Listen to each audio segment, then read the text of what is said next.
Muy buenos días, mis queridos docentes. Damos inicio a la clase del curso Narrativas Docentes, Memorias Vías de la Educación desde el enfoque biográfico narrativo.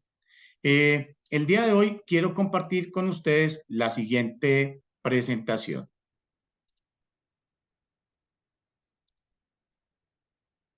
Muy bien. Retomamos entonces escribir para publicar narrativas docentes, memorias vías de la educación. Recordemos cuáles son como los presupuestos de los cuales hemos partido.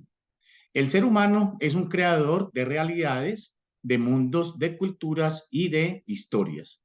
Los seres humanos, en la medida en que somos seres que habitamos un lenguaje que nos permite hacer narraciones, hacer descripciones, formular historias, formular preguntas, interrogaciones y explicaciones para esos interrogantes, tenemos esa capacidad ontológica generativa. De hecho, hay filósofos que señalan que los seres humanos somos generadores de realidades, entendiendo por realidad aquello que vivimos desde la conciencia de que somos observadores que hacemos nuestro vivir en el lenguaje. Generamos mundos en la medida en que tenemos un lenguaje que nos permite, como lo acabo de decir, formular interrogaciones, vamos generando mundos, vamos ampliando nuestro radio de incidencia en el mundo. Esos fenómenos que vamos generando suscitan en nosotros el deseo de formular nuevas explicaciones que van produciendo la transformación del mundo, que van produciendo de nuevo la necesidad de formular interrogantes, de tal manera que así los seres humanos nos constituimos en seres multidimensionales en devenir epistémico. Vamos ampliando nuestra existencia, vamos generando mundos. Solamente por el hecho de vivir, nosotros vamos ampliando nuestra conciencia, vamos aprendiendo. Forma parte del carácter de ser humano la capacidad de ir generando conocimiento acerca de lo que vivimos. Incluso los niños de la calle, que lamentablemente tienen que subsistir con las limosnas o muchas veces arrebatándole a otro algunos bienes, también van haciendo aprendizajes de ese mundo. Entonces, desde ese punto de vista, podemos avanzar diciendo que los seres humanos narramos lo que vivimos, porque nuestra característica fundamental es habitar en conversaciones. Narramos lo que vivimos, narramos lo que experimentamos. De hecho, los primeros narradores fueron los viajeros y los lectores de huellas, pero esa característica aún nos ocupa. Cada que hacemos un viaje y retornamos, entonces tenemos, digamos, los relatos que compartir con nuestros seres queridos. El que narra es el que sabe, evidentemente, narra la persona que hizo un viaje, narra su trayecto, narra la situación de los personajes que le tocó vivir, hace su crónica de lo vivido. El que narra es el que sabe y el que narra siempre lo hace desde su propia voz. Por lo tanto, escuchar la voz propia es ingresar a nuestra subjetividad. El hecho de que nosotros nos ocupemos de narrar pasajes de nuestra vida como docentes, el día de hoy les compartí un texto de mi autoría en el cual doy cuenta de un trayecto que para mí es muy significativo en esta vocación de educar a la humanidad compartiendo el conocimiento desde el amor. Y eso trae como consecuencia para quien realiza esa actividad de narrarse a sí mismo, que ingresa a su propia subjetividad, se vuelve como un habitante de sí mismo. Y de eso no puede salir más que una consecuencia, que nos conocemos más, que descubrimos quizás algunas contradicciones en nuestro ser, que nos lleva entonces a resolverla, que hacemos como más consciente las fortalezas que nos caracterizan, pero también quizás las falencias y eso entonces nos lleva a enriquecer nuestro ser tratando de suplirlas. La utilidad del enfoque biográfico narrativo, fundamentalmente la que yo acabo de mencionar, que se amplía la conciencia sobre nuestro ser, que nos conocemos más a nosotros mismos. Yo creo que ese propósito de conocernos a nosotros mismos es inacabable.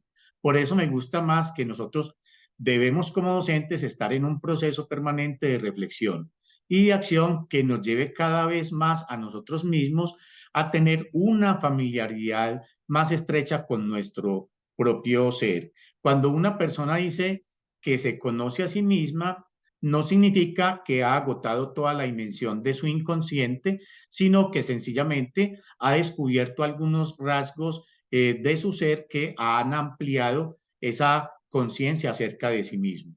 Pero obviamente que esa ampliación de la conciencia de nosotros mismos la podemos poner al servicio de una transformación cultural profunda de emocionalidad y de mentalidad en Colombia, proyecto del cual siempre hablo cada que tengo la posibilidad de comunicarme con nuestros docentes.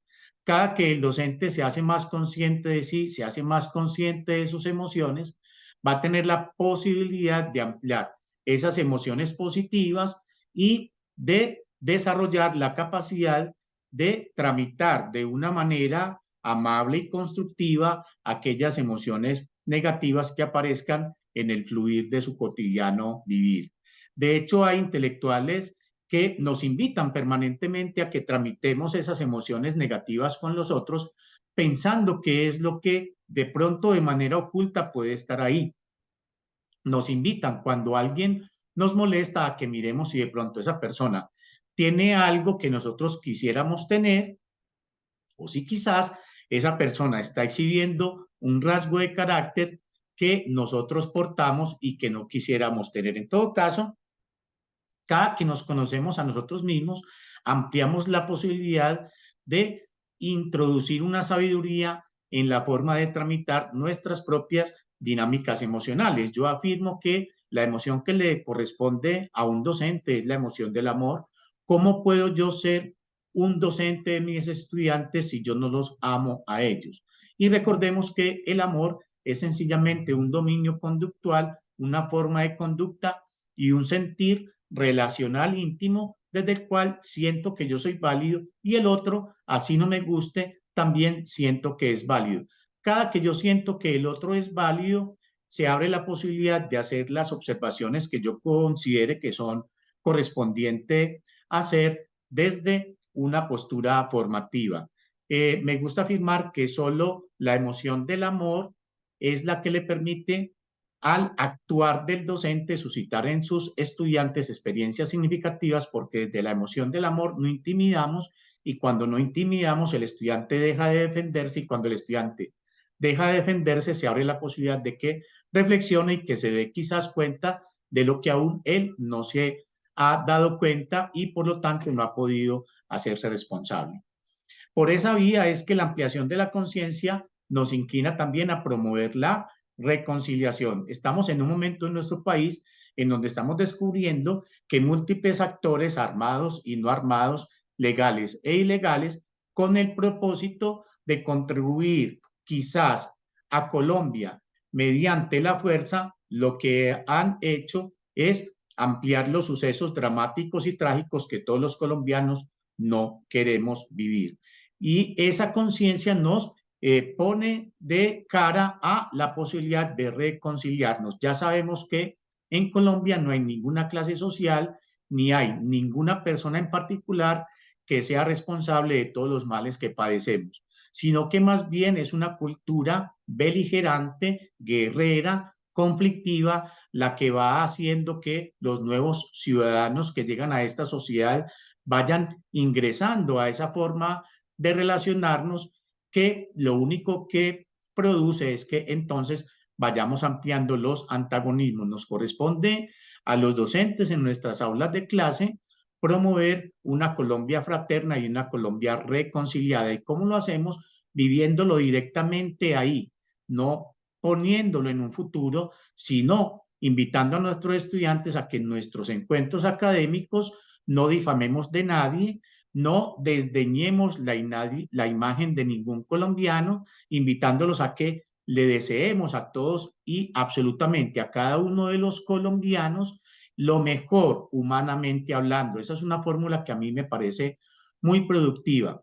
Desearle lo mejor al otro humanamente hablando significa centrar nuestro deseo y significa posicionarnos de una manera constructiva y humana frente a los otros. A ningún ser humano le molesta que le deseen lo mejor humanamente hablando. Por lo tanto, esta es una invitación que yo divulgo en todos los espacios formativos que tengo la posibilidad de coordinar. Por esa vía, entonces, el enfoque biográfico narrativo también nos ayuda a prevenir fenómenos totalitarios. Recuerden que este enfoque también se utiliza mucho para que las víctimas de los conflictos vayan plasmando los sucesos que vivieron a fin de que la memoria constante de ellos, la socialización de esa memoria en una sociedad, nos permita ir levantando como murallas o diques que prevengan la ocurrencia de esos fenómenos indignantes, dramáticos y trágicos que hemos vivido. También el enfoque biográfico narrativo nos predispone para hacer investigaciones educativas sobre culturas escolares, sobre perfiles poblacionales, entre otras. Es decir, este enfoque lo podemos utilizar para hacer investigaciones cualitativas. Podemos, por ejemplo, ubicar un grupo humano y solicitarles que hagan alguna narrativa específica en relación con algún problema de su propia subjetividad y ese se va a convertir en un material de investigación, en una fuente primaria para nosotros poder adelantar la investigación correspondiente. Muy bien, mis queridos amigos.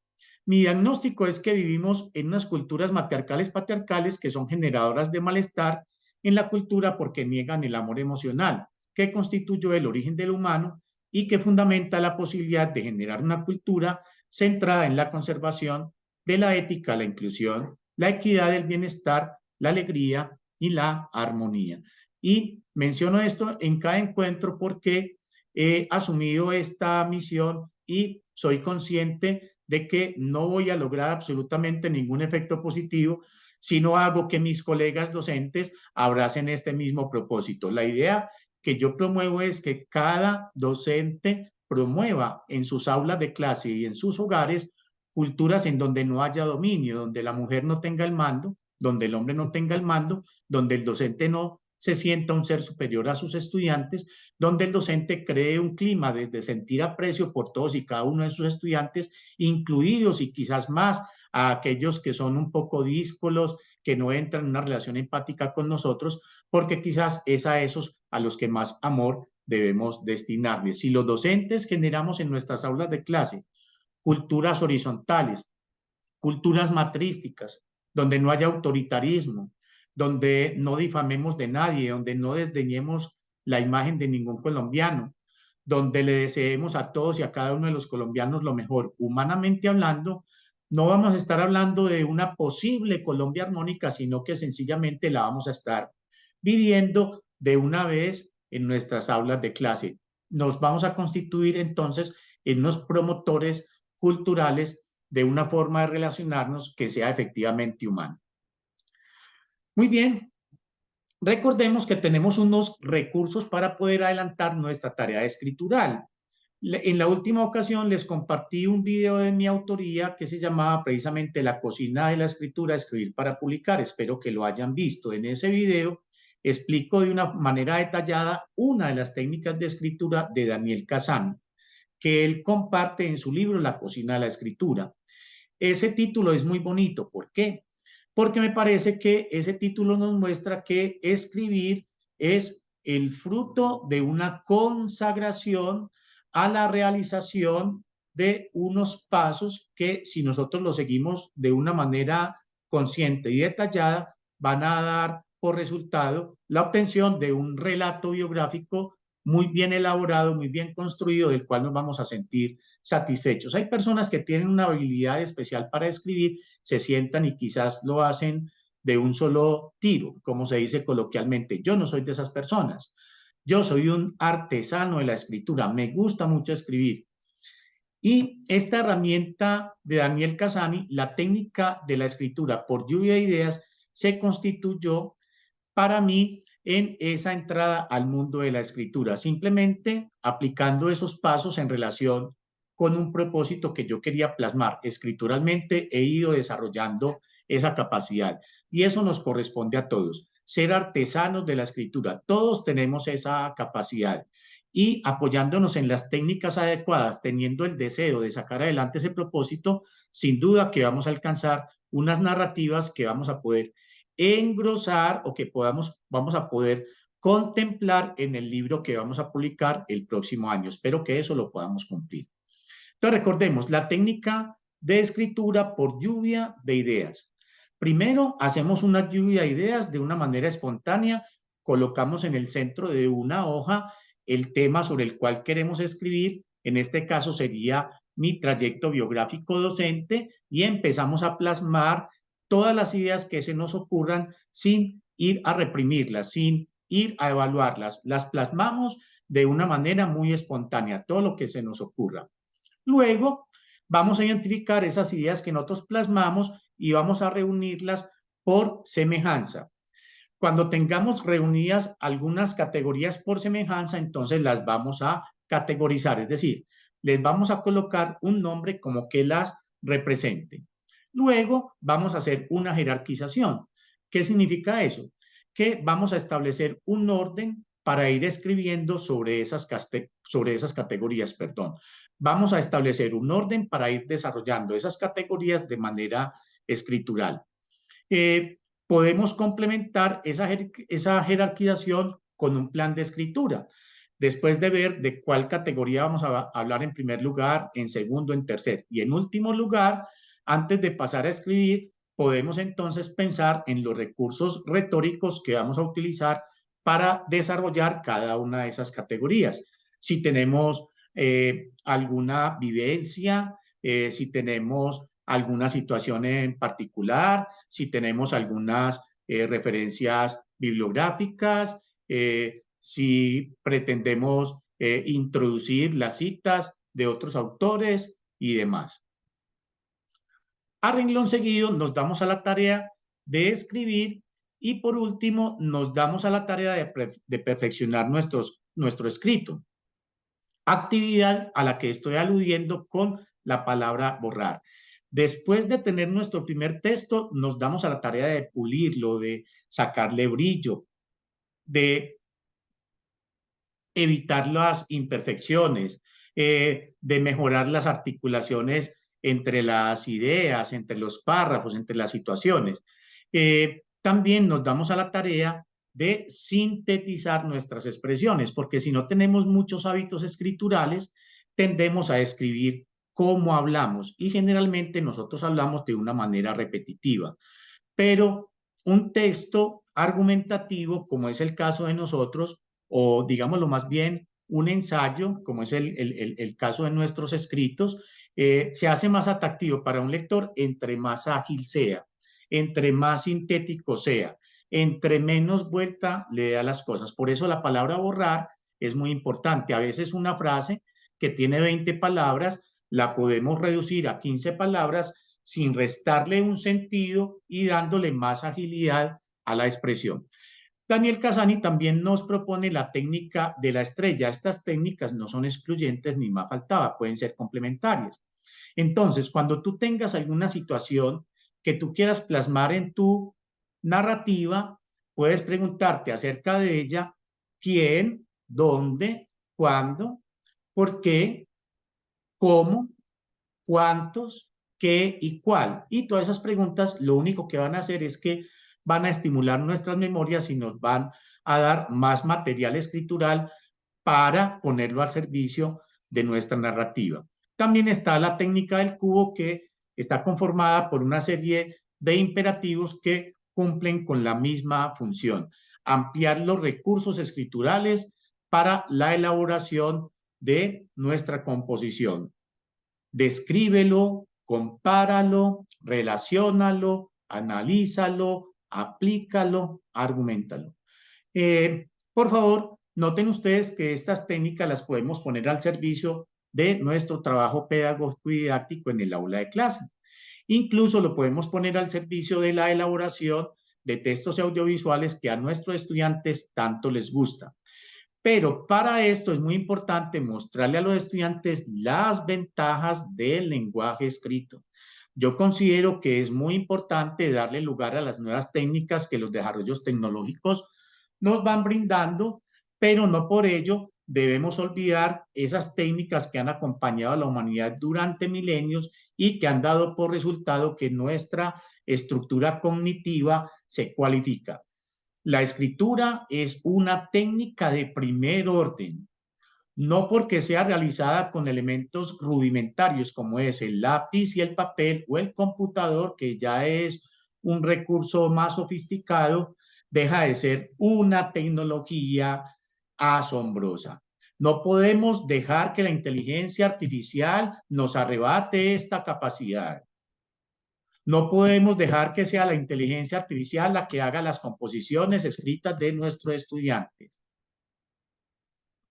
Debemos enaltecer nuestra capacidad reflexiva y debemos enaltecer el lugar que nos corresponde a nosotros como seres creadores, incluso de esa inteligencia artificial. Esa tecnología debe estar puesta al servicio nuestro y no al revés, nosotros puestos al servicio de esa tecnología. Muy bien, queridos docentes. Toda narración tiene dos planos. Este es un elemento adicional que quiero compartirles el día de hoy, proveniente de la semiología. Muy bien. En particular, estos elementos los he adquirido del pensador Roland Barthes, del pensador, creo que es francés, puedo estar equivocado, quizás es de otra nacionalidad, en todo caso, del gran semiólogo Roland Barthes. Bueno, recordemos, toda narración tiene dos planos. Está el plano de la historia, que consiste en lo que nosotros estamos contando. Ese es el plano de la historia. Pero también está el plano de la narración, que consiste en la forma como estamos contando esa historia. Obviamente, esos dos aspectos forman parte de una misma moneda. Son como dos caras de una misma moneda. Pero es importante distinguir esas dos caras de esa moneda. Entonces, una cosa es lo que yo relato, la fábula, ¿no? Y otra cosa es la narración, como yo la cuento. Bien, elementos de la historia, es decir, de la fábula, de lo que acontece, de lo que estoy contando. Ahí encontramos unas funciones cardinales. Las funciones cardinales son aquellas funciones que efectivamente hacen que la historia avance. Cuando decimos, llegué al aula de clase, saludé a los estudiantes y les compartí el objetivo de esa clase y las actividades que íbamos a desarrollar. Hay un avance, ¿cierto? Cuando decimos, voy a relatar mi paso por el colegio, lo hacemos y luego decimos, ahora voy a pasar a relatar pasajes de mi vida universitaria y luego decimos, voy entonces en este momento a concentrarme en el relato de lo que ha sido mi vivencia como docente. Ahí tenemos funciones cardinales. Las funciones cardinales, cardio, significa de aquello fundamental, cardio, de aquello fundamental, lo cardinal, los puntos cardinales, aquello fundamental, significa que la historia avanza. Pero también hay funciones cardinales. También hay funciones catálisis. Y las funciones catálisis son aquellas que como que retardan la historia y generan suspenso. Como cuando en un cuento empiezan a describir el paisaje.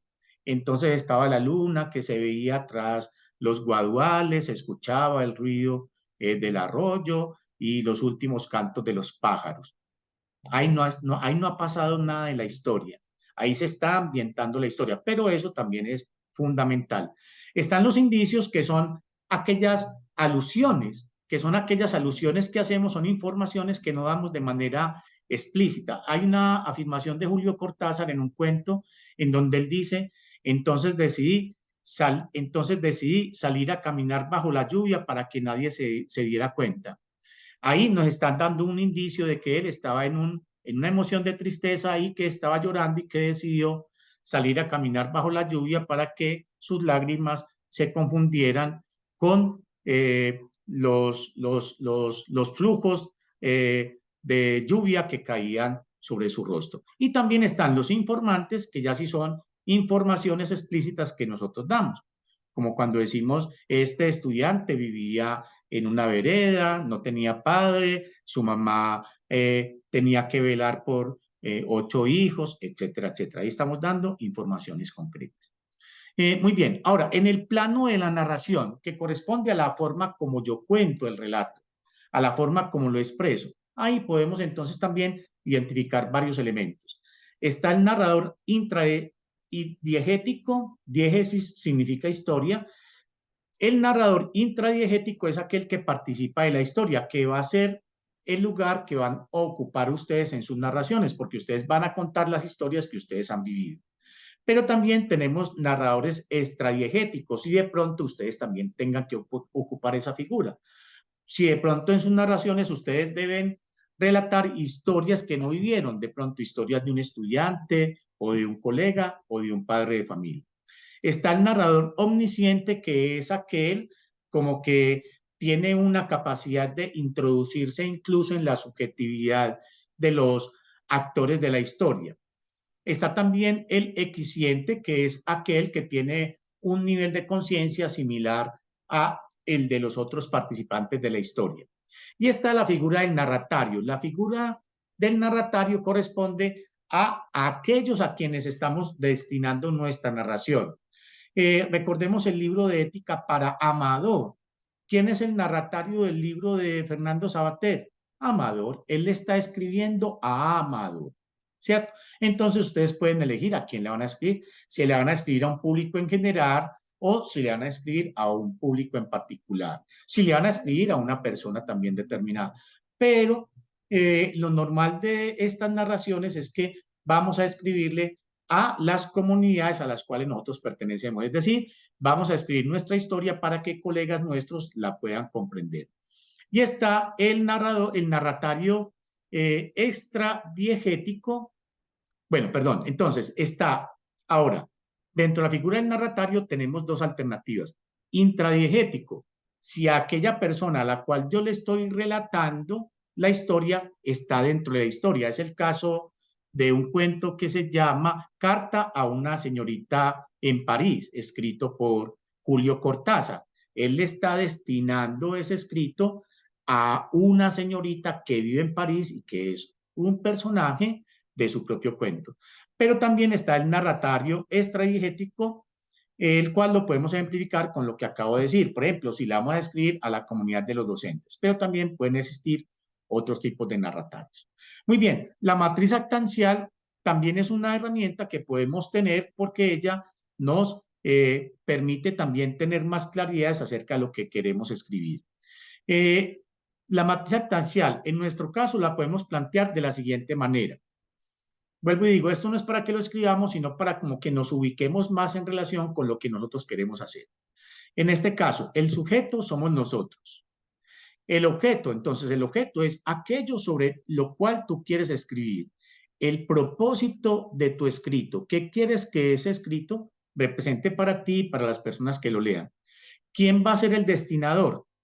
¿Quién es el destinador en este caso? Es decir, como quién nos está moviendo, quién queremos nosotros que sea el receptor de este escrito. Perdón, ese es el destinatario. Y el destinador somos nosotros y aquello que nos está moviendo a realizar esta labor. Tenemos los ayudantes, en este caso, los ayudantes son ustedes mismos, es también este curso, los colegas que les vayan a colaborar, compartiéndoles historias, etcétera, y cuáles son los oponentes que quizás pueden ser la falta de tiempo o quizás la, las situaciones concretas que estamos viviendo nosotros, etcétera. Muy bien.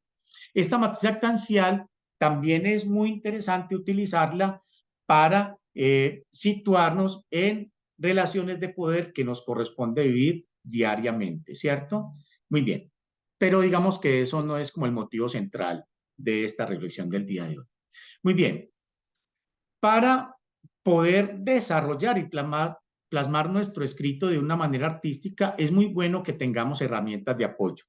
500 conectores. Los 500 conectores son un recurso producido por un docente de la Universidad Javeriana de Bogotá llamado Fernando Vázquez.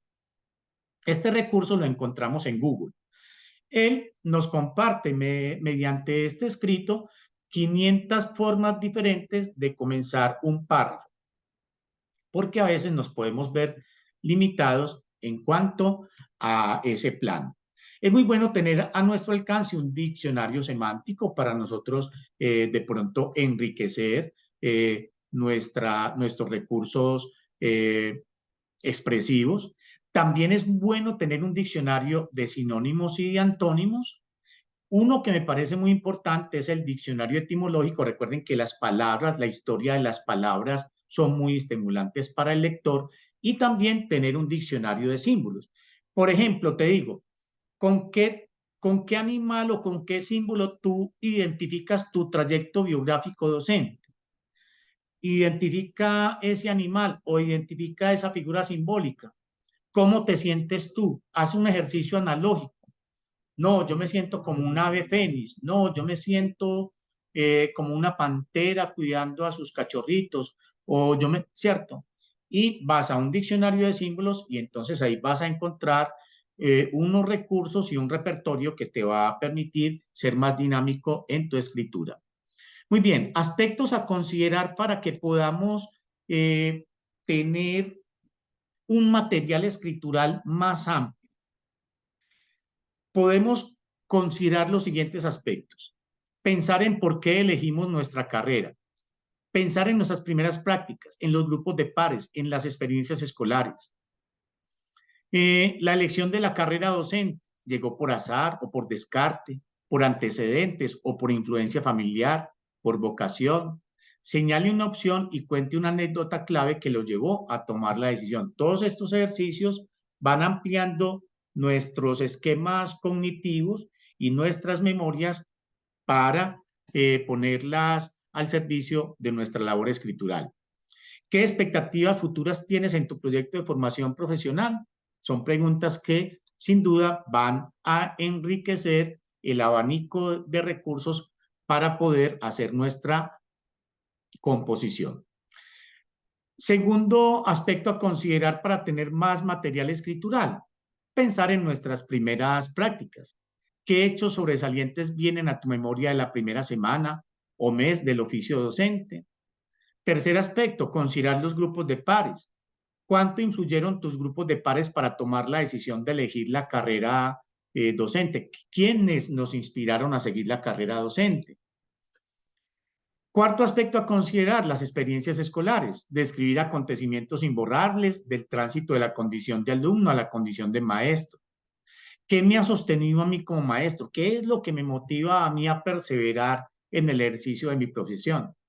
¿Qué incidentes claves recuerdas en tu trayecto como maestro? Situaciones, personas, relaciones, crisis, tensiones. Es muy importante que quizás invitemos a nuestros docentes, a nuestros pares, a conversar de historias pasadas de nuestro ejercicio académico. Esa es una metodología, una técnica muy importante que va a ampliar nuestras memorias, porque cuando nos relatan las memorias nuestros compañeros, inmediatamente ellos gatillan en nosotros otros recuerdos que quizás teníamos ocultos, que aparentemente habíamos olvidado, pero que empiezan a adquirir como un matiz de importancia y pueden constituirse en unos elementos que enriquezcan nuestra labor. Bueno, mis queridos docentes, voy a dejar la reflexión acá el día de hoy. Espero que a partir del día de hoy empecemos ya a darle una configuración a nuestras propias narrativas. Yo voy a estar dispuesto para que ustedes me las compartan, quizás incluso hagamos o planifiquemos algunos encuentros personales para poder retroalimentar, para poder orientar esos escritos que ustedes están elaborando. Muy bien, mis queridos docentes, les deseo lo mejor, un abrazo fraterno, que Dios los bendiga.